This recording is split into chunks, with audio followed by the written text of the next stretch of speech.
I said, empty your mind. Be formless, shapeless, like water. Now you put water into a cup, it becomes the cup. You put water into a bottle, it becomes the bottle. You put it in a teapot, it becomes the teapot. Now water can flow or it can crash. Hey everybody, welcome to the Birds and Bots podcast. This is episode 12, I think. I have been doing this without counting, so I have to remember where we're at. Today I'm posting here in Tel Aviv, in one of the sub-cities. Do you guys know where we are exactly? We're in Netanya right now. You can talk. In Netanya. We actually in Netanya. Okay. It's a little bit north of Tel Aviv, like 20 minutes drive. Not so far. It's also a cool city, very modern one, like all new buildings and stuff like this. So it's pretty cool, you know, near the beach, near the Mediterranean Sea. You can can walk like 5 minutes from anywhere in the city and get to the beach. So pretty cool. Yeah. For those of you just listening in, that's one of our first guests. That's the Israeli amongst us with Amit. What's your last name, Amit? Amit, it's Tetro. Tetro? It's Tetro, yeah. Tetro. Our second guest is Ori Shapiro and Tori Robbie and Itamar Zilberman. So it's time. Jinx, you owe me a soda, right? So for those of you who haven't listened to the podcast before, this is just my kind of take on meeting some people, having a conversation, seeing where that goes, hoping you, the viewer, just kind of enjoys the conversation of interesting people from across both the country, different countries, and just kind of different perspectives. I'll start it off by doing a little circle, and people will give a little bit of a background of who they are and where they're from, and we'll go from there, and we'll start with you, Tori. Alright, hey guys, my name's Tori. I'm 24. I am Canadian. I was born in Toronto. I was raised in South Africa. No. Moved back to Canada when I was 12. I studied at University of Toronto for a couple of years. Cool. I studied psychology and philosophy. And yeah, pretty happy to be here. Down to chill with all you guys, and yeah. And don't worry about like talking to like the audience. It's really like you gotta look at me, Awesome. you can kind of look at him. Whoever asks, there'll be some asking of questions, so you kind of pretend like you're talking to them. This thing's not even here's the best way to imagine it. True. That's kind of how I try and do. Obviously, you see my stage presenting voice go on. I'm pretty sick right now, so I can't believe I'm already jumping right into it. Itamar, tell us about who you are and where you're from. I'm Itamar. I was born in Israel. I moved to Canada when I was 10 years old. I lived in Canada for 13 years, so you can say I'm more Canadian. I got my bachelor's from York University. Cool. I'm an elite triathlete aspiring to turn pro. That's triathlete, right? Yeah. Just making sure I hear it so they can hear it. I'm a non-drafting triathlete aspiring to turn pro in 2022. Cool. And I'm still at school doing my advanced diploma in computer programming. Really interesting. Ori? So I'm Ori. I've kind of lived all over. I was born in Canada, moved to Israel when I was a baby, then moved to South Africa after that. Lived in South Africa for almost 10 years. Cool. After 10 years? I didn't realize that. Oh wow. 8 to 10 years. Yeah. Yeah. After that, I moved back to Canada, and I've been living there ever since. Yeah. I'm studying software development right now, trying to get my bachelor's degree. And yeah. Sorry. Amit? Hey, what's up, my man? So, first of all of you, welcome to Israel. My name is Amit Tetro. I'm Israeli soldier, actually serving for 4 years in the Israeli military. Before I joined... No classified stuff, right? No classified stuff. It's just me. Actually, before I joined the military, I already got to college, finishing my engineering degree in electronics. Wow. So cool. And now I'm in the engineering process already. Yeah. Doing electronics for the Israeli military. Pretty cool. That's really cool. Okay, now we have a quick background on everyone. Let me think of where this is going to go. Now, 4 people is a lot, so I'm still trying to, it's a good balance here. I'll start off first by asking you guys, you know, you may have talked to each other, you know, so you guys, Ori and Tori, who are boyfriend and girlfriends for anyone that doesn't know. Yes. You guys can ask a question. Think about, while we're going on to the next question, of a question you guys can ask the 4 of each other. And then that will be a segment, and you can almost, if you want to hop in on that question, that works as well. I've really been actually getting on this trip a lot of finding out that I've been enjoying talking about passions. So that's kind of like, okay, man, I've said this 3 episodes in a row, so this is kind of new. So, oh, fuck. I'm gonna start telling this before the podcast now that I'm saying it. And then in the moment, think about this. So in the podcast before the last couple of days, I'm looking at it like a pyramid around how I'm focusing towards my life, which started with like when I was a kid. I knew I wanted like this thing where my mom's always telling me I want to change the world. That led me to this thing where I want to help people, which is less of a big abstract goal to a more like tangible thing, which has led to I went to university, and that's in political science. And because of that, I'm in political science because I think that's the best way for me to help people. So in that kind of thing, do you guys think you have something similar to that, and how that's led to your schooling, your athletics, your army thing? Obviously, we talked about that earlier tomorrow, so try to think about that and see if you have something like that and see where that comes out of you. You can start in any order, obviously, and yeah. I actually got a question for Itamar. You know, in Yeah. the past 4 years, I've been doing like electronic stuff, and it's always been my dream to like move into software engineering and development. Perfect. So, how is it like? It's school, the daily job, how is the study and everything? So actually, I got into computers back in high school. Mhm. We did some C#.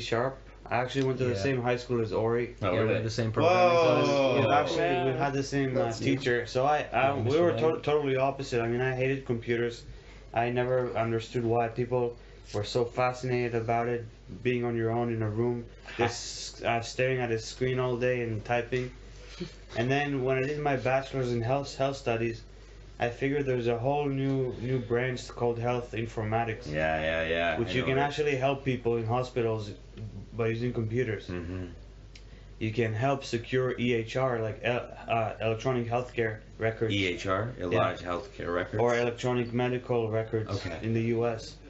by using specific programs, by connecting different departments and reducing health emergency response time in emergency department rooms. That's so interesting. Yeah, and I read so many articles and research studies that's about saying that how many people die in hospitals just because we can't save time. Oh, We don't man. know how to find ways to save time. And for me, I think that doing this and studying this is I'm really passionate about it, and I think there is a way of saving people's Yeah. lives by using computers. I love that. Great response to his question and my question at the same time there tomorrow. That was fantastic. Yeah. Cool, thanks. You answered a lot of big questions of mine. I'm actually gonna check it out myself, and Yeah. I'm hoping that maybe I can find myself. You know, after finishing my service, I can find my own way. Yeah, of course. For sure. Yeah. What about you, Tori? So you're, I guess, yeah, go ahead. Yeah. You like psychology and psych, and then like. Psych and philosophy. You know, there's also like other ways. I know we talked about like we're all figuring out our path in our lives in general. So like if it's something that's either maybe hobbies or like you're an artist in the background, is that something you love to do, or like kind of something I don't know about you? Is it the traveling that Ori has, or something like that? That's a passion. It doesn't have to be all about helping people. It could be about finding oneself. I don't know. I like the animals. Like as you've seen, like Yes. we've been in Yes, for Israel for sure. like There we go. a week now, and this is our last night, or most of our last nights here. So yeah, and I'm just like obsessed with the cats here. There's so many strays, and I just want to help them, and I just try to think of ways to like, I don't know, be better and to help the animals here. You know. Have you thought about doing anything in like a veterinarian or even like shelters or something like that? I wanted to be a veterinarian actually since I was like a kid. Yeah. But I just like didn't end up working out. But yeah, Is it the medical thing? That yeah, okay. honestly, like it's too intense. Yeah, keep going. But yeah, so I volunteered at like a horse riding camp before with horses and for disabled kids, Really? and so yeah, Oh, that's really cool. yeah, it's really awesome. It's cool, Yeah, I have good experience. I have two stories that can connect to that. So one of my best friends from high school named Jessica Cardosh. I don't even think she listens to this, but she had issues with the medical, so she went to college for like I think it was like fixing machine/management. So now she's like a manager at one of the doggy daycares in our main hub city, and she loved that, and like she didn't have to go through the medical side of it. Yeah. And she learned medical, and she does learn more medical as she's learning about that. That's something I That's thought. sick. Yeah, and totally. then what was the second thing you said about the that shelter for kids. My friends owns an allergenic disabled pony factory. no It's way. super cool. I love that. That's so That's awesome. awesome. Yeah. Yeah. A lot of fun, very fulfilling. Yeah. Yeah. So I'm still trying to find my way in the world. You know, Course. I've switched my major twice. Cool. I was in computer engineering, then I did computer programming. I guess it's all sort of related to computers, but finally I finished my computer programming and got a diploma. Went and decided I was going to travel the world for a little while. So I, worked, saved up some money. Was working in an aluminum factory for almost a year. Oh really? Yeah, just I hear it's brutal, working boring, working with the in a machinery. Yeah, it was pretty repetitive. It was kind of cool learning how to run some of the CNC machines and stuff, but it was pretty mind-numbing after a while. How did you get into computers overall then? If you're still in the field, so obviously it's a Yeah, passion in a sense for you. I mean, I guess back even in South Africa, I remember I wasn't so much into programming or anything, but it was more I like playing video games, and that really got me interested in computers. And then in high school, I started getting interested in programming quite a bit because one of my best friends was heavy into it. Yeah. So We played WoW for 9 years, did you not? Yes, 9 years? I played World of Warcraft for Wow, 8 years. Yeah, I think I ended up having almost a year's worth of game time in the game. Got a World of Warcraft tattoo. Yeah. It's it was fun times, but I feel like I've sort of graduated away from that sort of thing. And it shaped who you are in a lot of ways. That online for sure. community, the ability to see how online can really affect people, and just this computer world around us. Yeah. I mean, it was great. I had like a group of 10 people where we would go meet up 3 times a week, playing 4 hours a night, go and do the same thing, joke around, have fun. It was pretty nice talking to people, all over. I think most of the people were in the U.S. Some people all over Canada too. So that was nice. Yeah. So I guess in terms of, I really like learning about new people and cultures and stuff. So I've been doing a lot of traveling as well. I think in the last year I've been to the Philippines, Rome, or not Rome, not just Rome, Italy. Vatican. Yes, I didn't go into the Vatican itself, but I spent a lot of time in the museum. I went to the Philippines, I went to the Netherlands. You're here in Israel right now, obviously. Yeah. I was in Mexico a little bit before that. And don't feel never feel pressured to go on if you don't feel like you have to, and anything. If anyone wants to jump in where they feel this lag, I try a little better to do it, but I'm not on my game. I don't. Shit, crap. It'll be fine. Yeah, that's all. Cool. Yeah. So I feel like I've sort of found my niche, sort of. I know what I want to do in school at least. So I want to get my bachelor's in software development. I think I got a year and a half, 2 years left for that. And after that, I guess I got a couple things that I'm considering. Either the Canadian or the Israeli military is a big option, or if I could get some sort of internship. Yeah. Yeah. Well, I'll recommend Canadian military, and let's see what Itamar is going to say for the Israeli military. I mean, Itamar, what do I say? Yeah. My head is left and Thanks. right. It's left and right. Thanks. Well, actually, the Canadian Army is pretty cool. Is like a huge, strong army. As you may don't know, because you never see it. But actually, I've been seeing like Canadian soldiers walking around, and they have the cool equipment and the expensive one. The only problem, you're never gonna use it. So if you wanna really use your equipment and really do stuff around here, you have the Israeli military always defending the borders, always standing up for Israel, always available, always on, the highest alert, stuff like this. So if you wanna keep your gun clean and keep cleaning the equipment every day and keep it all new, go to the Canadian Army. They need a lot of cleaners. So. Savage.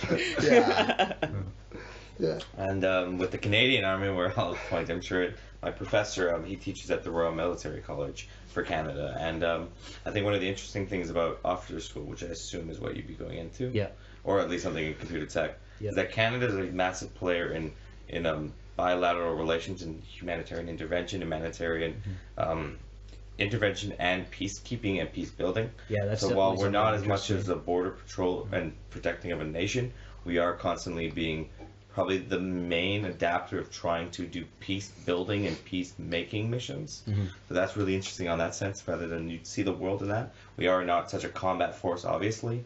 Obviously, we're more trying to be more diplomatic in civil war kind of issues. And the pay is nice. There's school involved as well.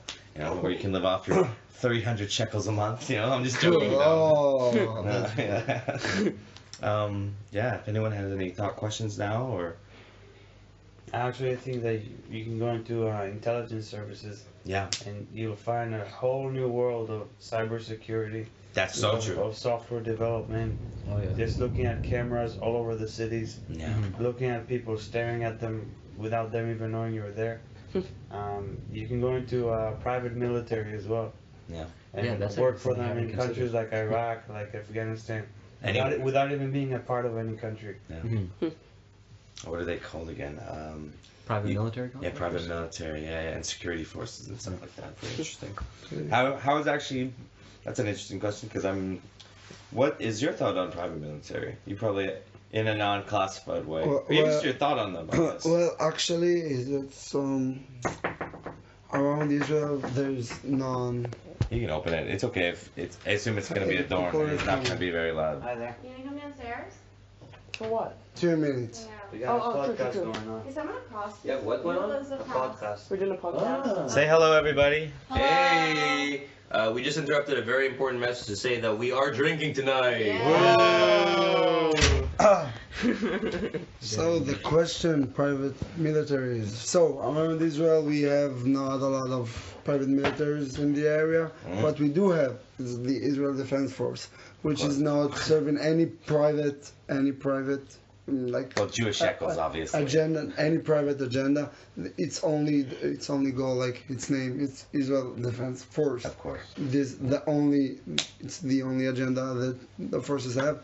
Around here we have some actually declared terror organizations, which is not like a private military, but I think. Non-state violent actors. But I think like a military should have a purpose that is defined and known and like for the better purpose, for the better of the people, not just for making money or any other private or either. I'm sorry for that. Other That's all good. purposes, any other purposes. Deterrence force. Because I don't think that people who have this money need to control and just decide the pace of the world. What doesn't need to happen is like people have the right to defend themselves and that's it. That's why we need military. We don't need to raise our ammunition. How do you call it? Ammunition. Yeah. Just the ammunition and people getting arms. That's Don't need second to- right, It's all about the right to bear arms to Yeah. protect your property. So I'm not like arguing with anything. In my opinion, like people do not need to fight with each other.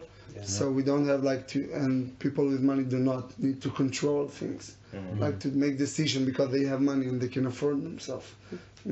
Like armies meant, in my opinion, just to defend the people, the borders from anyone to invade because you don't want to be like a weak spot in some place, but you also don't want to like force everything you think upon other people because you have the money, you have the power, and you want to like hire some people to do it for you.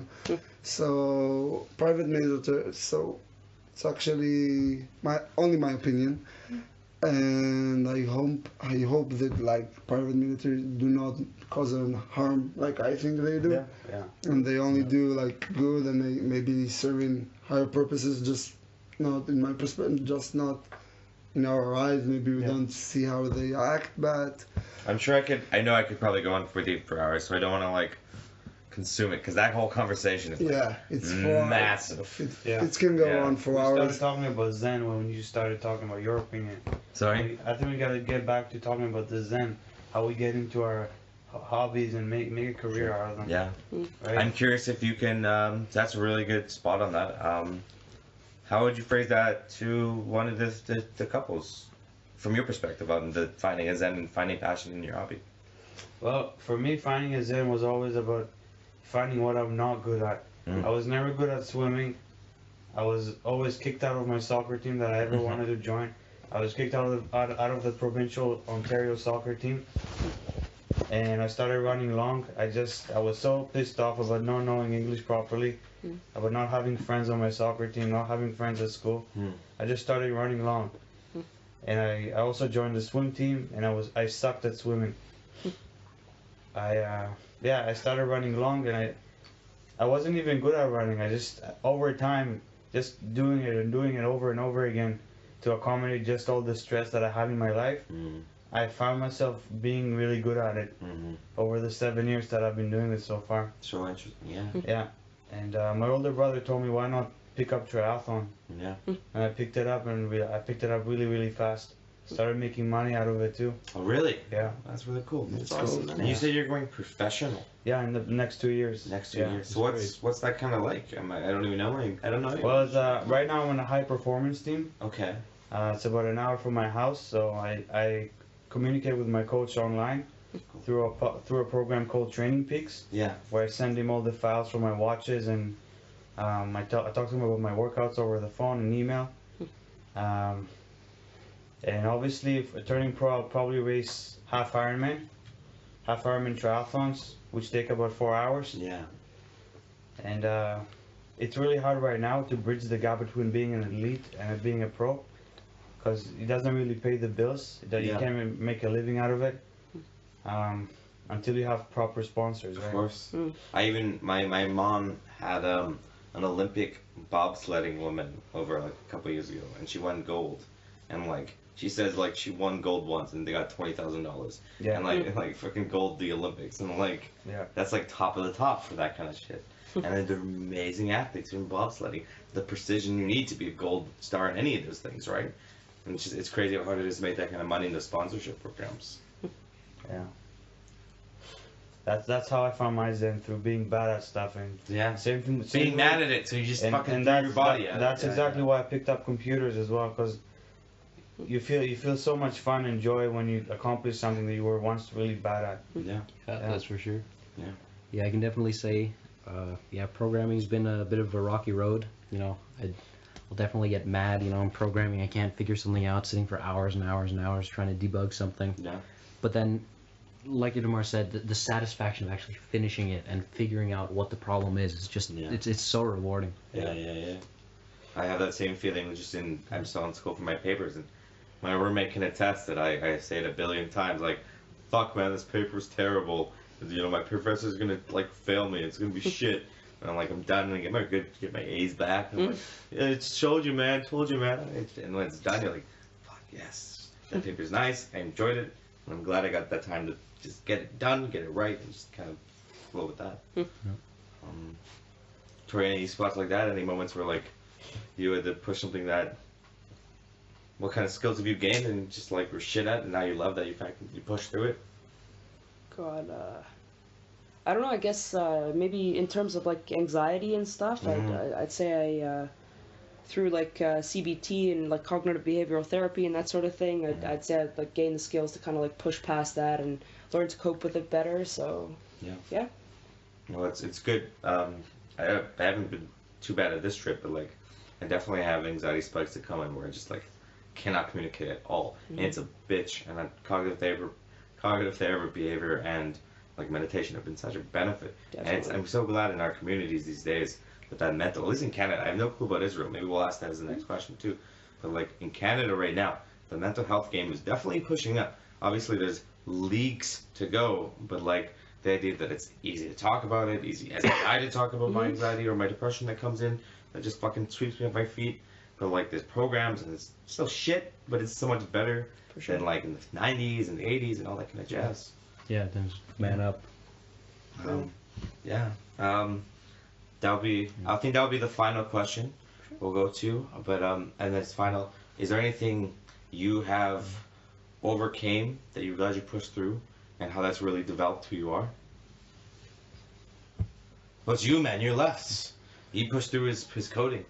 Okay, cool. So things that you overcome. I I think assume you're when shy, right? Once No. upon a time. No. No. I'm not shy. I'm not shy. Just I speak Hebrew. Like Yeah. English is just Amazing. Just Both of you. her Even though you're difficulty. Canadian, but you're English. You know what? A Great. difficulty that you need to overcome is like learning English for almost through all the high school, but never speaking it, and then like people expect you to speak English, but you just learn it. You never spoke it like Oui. for the past Oui.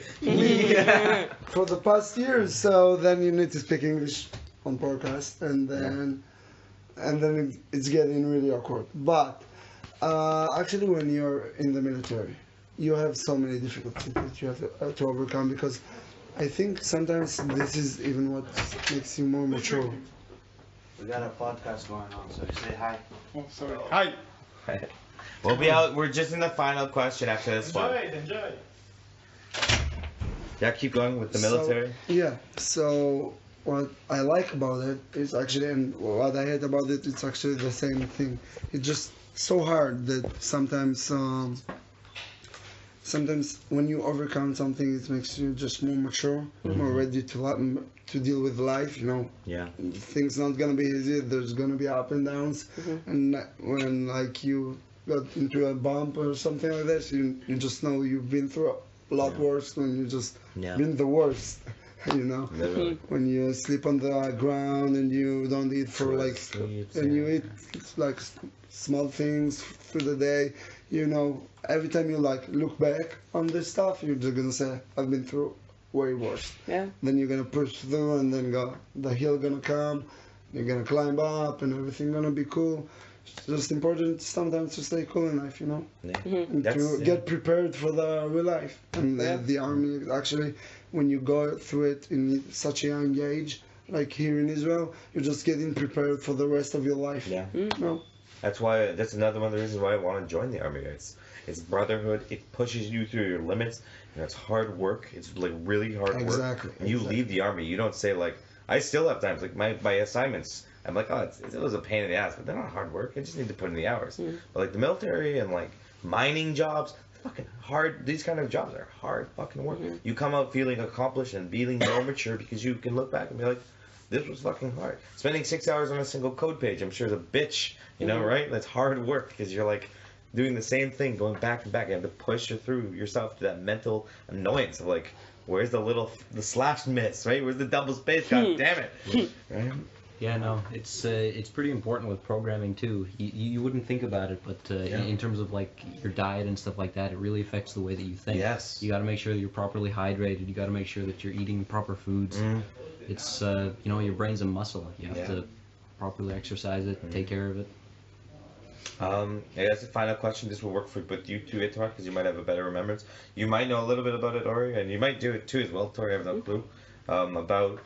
What's the state of mental health in Israel? Like the idea of mental health in general. I guess mental health is the right question because it's not about a mental health, but about the mental health programs.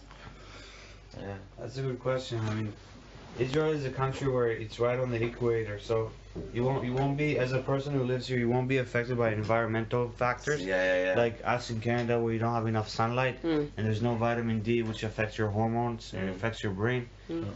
Seasonally affected depression disorder, I think it is. But even though the socioeconomic issue between the high class and the lower class is big difference here in the Israel, and that causes a lot of stress on people. So of course, yeah, that wealth inequality, even the turmoil on your neighbors, that hidden PTSD of the people who lived there in the last 15 years of that conflict. I don't want to get political, obviously. But that's a still issue that everyone still faces. We went to Mount Herzl over the Herzl. Yeah, exactly. Right.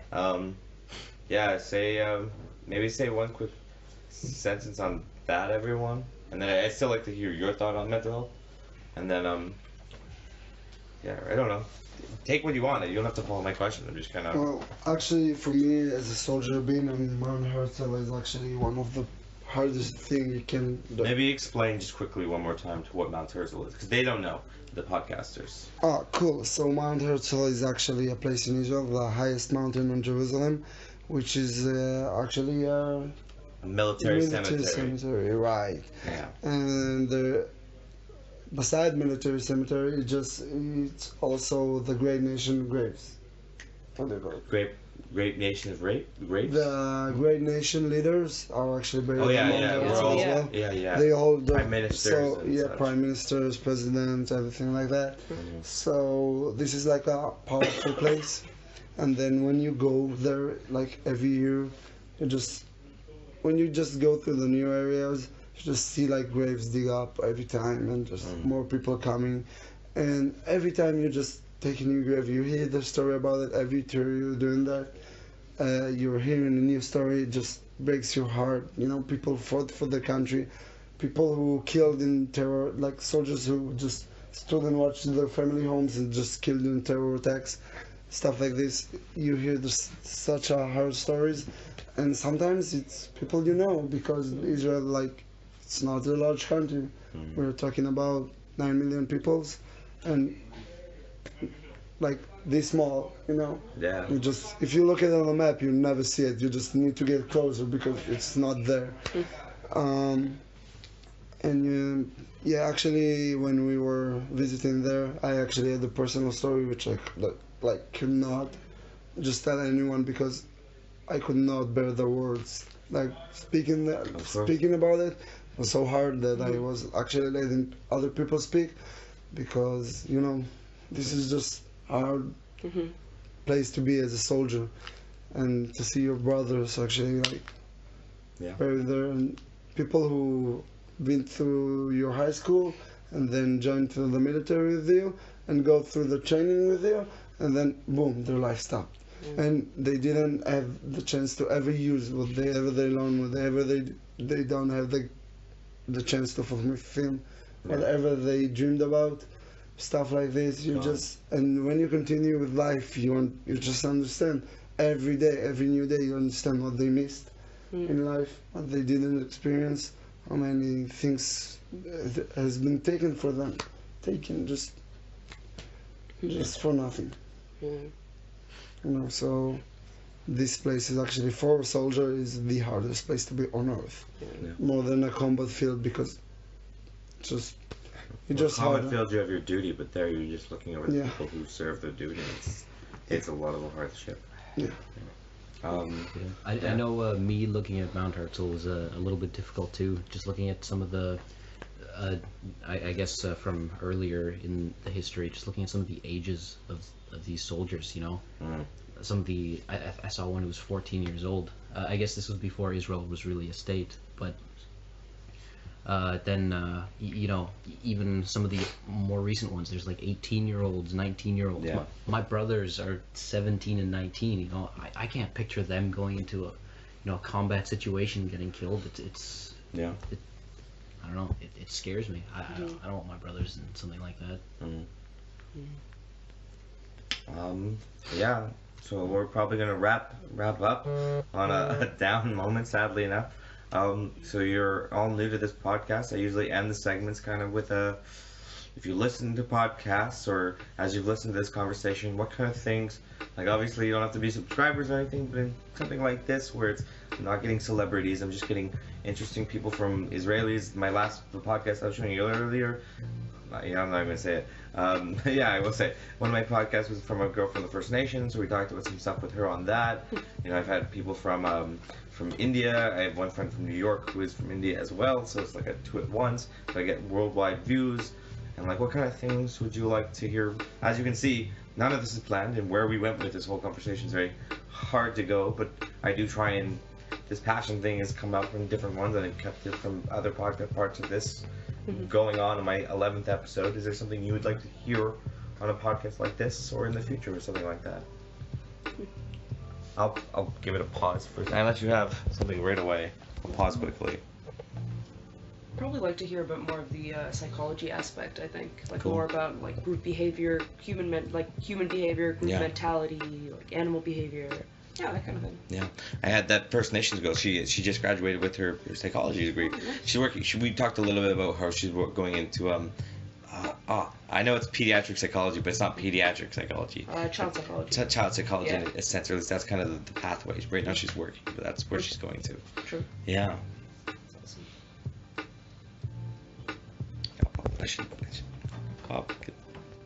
Thanks so much, Amit, for stopping by, and have a great time here in Israel. Thanks. I hope you guys come visit again. We love to host Canadians, Americans, everyone around the world.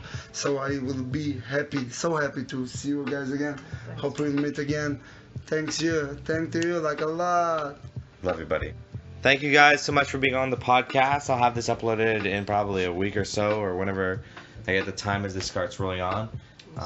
Thanks for having us, man. Yeah, thank you very much. Thank you very much. Nice discussion. Happy New Year. Happy New Year, guys. Happy New Year. Or Happy Sylvester, as they say here in Israel for some reason.